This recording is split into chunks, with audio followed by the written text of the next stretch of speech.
31 conseils pour devenir wedding planner, partie 3. Est-ce qu'il faut un diplôme pour devenir wedding planner?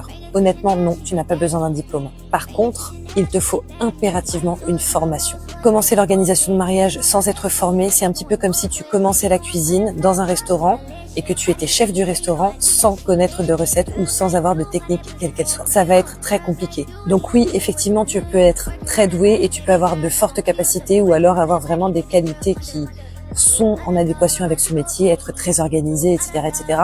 Cependant, il y a tellement de choses à gérer lorsque tu crées ton entreprise et lorsque tu deviens wedding planner qu'il est vraiment primordial d'avoir tous les tenants et les aboutissants et de connaître vraiment le maximum de techniques, que ce soit par rapport à tes réseaux sociaux, que ce soit par rapport à ton organisation, à la gestion des clients, à la signature de contrats, etc., etc.